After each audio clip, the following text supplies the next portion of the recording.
AP గంజాయి స్టేట్గా మారిపోయిందని పోలీసులతోనే గంజాయిని రవాణా చేసే దుస్థితికి తెచ్చారంటూ వైఎస్ఆర్సీపీ అధికార ప్రతినిధి నాగమల్లేశ్వరి మండిపడ్డారు.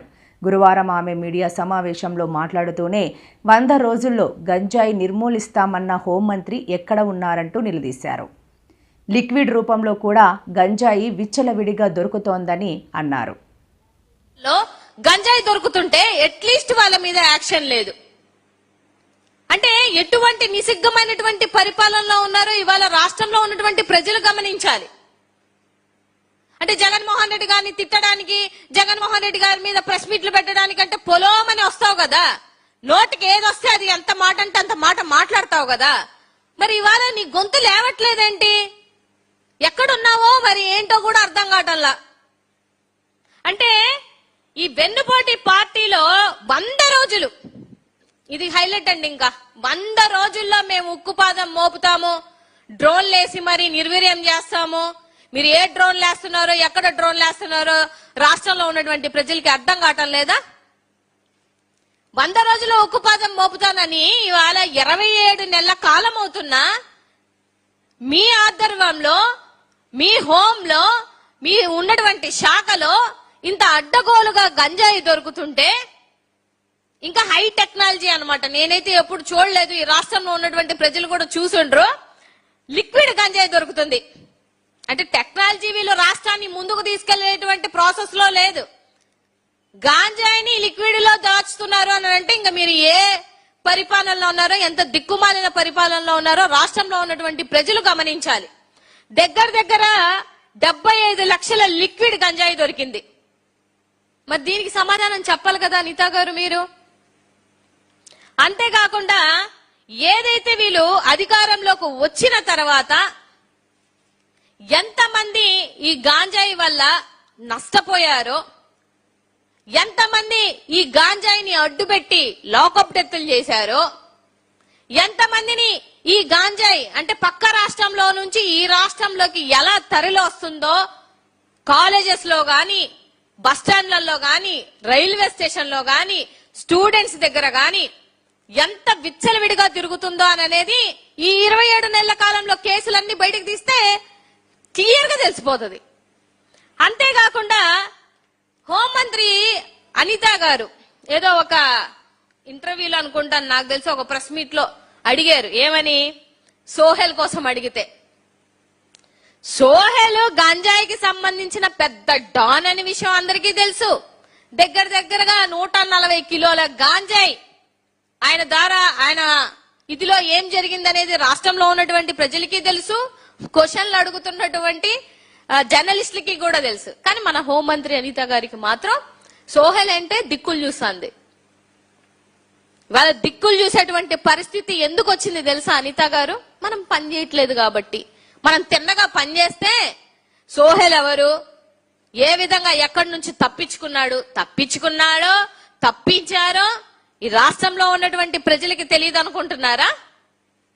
మరి నువ్వు ఎట్ట హోంమంత్రి అయ్యావో అక్క నాకైతే నిజంగా అర్థం కావట్లేదు. గాని అనితక్క, అంటే సోహెల్ తెలియక మళ్ళా పక్క వాళ్ళ మీద దిక్కులు చూస్తే నన్ను కవర్ చేయండి అని అంటే వాళ్ళేదో కవర్ చేసి చెప్తే మళ్ళీ చివర్లో సిగ్గు లేకుండా ఆ క్రెడిట్ మాకు ఇవ్వండి అని అడుగుతున్నావు.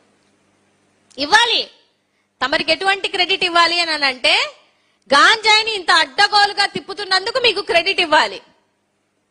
గాంజాయి కేజీలు రాష్ట్రాలు దాటి వస్తున్నా కూడా అంత దూరం ఎందుకులంటే రాష్ట్రం వరకు వద్దు, మన పాయకరావుపేట నియోజకవర్గంలో గాంజాయి ఎంత విచ్చలవిడిగా తిరుగుతుందో తెలుసా? మీ ఆధ్వర్యంలోనే జరుగుతుంది. అంటే నీ సొంత నియోజకవర్గంలో, ఒక హోంమంత్రి ఉన్నటువంటి నియోజకవర్గంలోనే గాంజాయి అడ్డగోలుగా దొరుకుతుంది అని అంటే ఇంకా రాష్ట్రంలో ఉన్నటువంటి పరిస్థితి ఏంటి అని అనేది రాష్ట్రంలో ఉన్నటువంటి ప్రజలు గ్రహించరా? 200% గ్రహిస్తారు. ఇవాళ సొంత మన ముఖ్యమంత్రి గారు, అదే వెన్నుపోటు పార్టీలో ఉన్నటువంటి ముఖ్యమంత్రి గారి ఇలాకాలోనే గాంజాయి అడ్డగోలుగా తిరుగుతుంటే ఆ పార్టీ అంటే ఆ వెన్నుపోటు పార్టీలో ఉన్నటువంటి నాయకులు వెళ్ళి కంప్లైంట్ ఇచ్చారు కలెక్టర్ గారికి. ఇది మీ దరిద్రమైనటువంటి పరిపాలనకి ఉదాహరణ ఏందయ్యా అంటే ఇదే. మళ్ళీ బయటకు వస్తేనేమో పెద్ద స్టేట్మెంట్లు, ఉక్కు పాదం మోపుతాము, డ్రోన్లు పెడతాము, అలా చేస్తాము, ఇలా చేస్తాము అని చెప్పేసి మాట్లాడుతున్నటువంటి మీ పెద్ద మనుషులందరినీ అడుగుతున్నాను ఇవాళ పోలీస్ డిపార్ట్మెంట్ లో పోలీసులే గాంజాయికి అడ్డంగా ఉండి తీసుకెళ్తుంటే మీ చేతగాని ప్రభుత్వం ఏం చేస్తుంది? ఆ విషయం అడిగితే డిఎస్పీ గారు ఒక స్టోరీ చెప్తున్నారు, ఎస్పీ గారు ఇంకొక స్టోరీ చెప్తున్నారు. అట్లీస్ట్ కూర్చోండి అయ్యా, కూర్చొని ఇదిగో ఇది చెప్దాము, ఈ అబద్ధం చెప్దాము, ఈ అబద్ధాన్ని జనాల్లోకి తీసుకెళ్దాము, లేకపోతే మన పోలీసుల్ని మనం ప్రొటెక్ట్ చేసుకుందాము. అదే సామాన్య ప్రజడు వాడు గాంజాయి అమ్ముతాడో అమ్మడో దేవుడెరుగు, చిన్నది దొరికితే మాత్రం వాడిని ఏకంగా లాకప్ డెత్ చేసేంత పరిస్థితులు ఉంటాయి. ఇవాళ మీ పోలీస్ డిపార్ట్మెంట్ వాళ్ళు చేస్తే మినిమం వాళ్ళని సస్పెండ్ చేయరా? వాళ్ళు ప్రొటెక్ట్ చేసుకోవడానికి మళ్ళీ దొంగ కథలన్నీ అప్పచెప్తున్నారు అని అంటే ఈ విషయాలన్నీ హోంమంత్రి అనిత గారికి తెలియకుండానే జరుగుతుందా?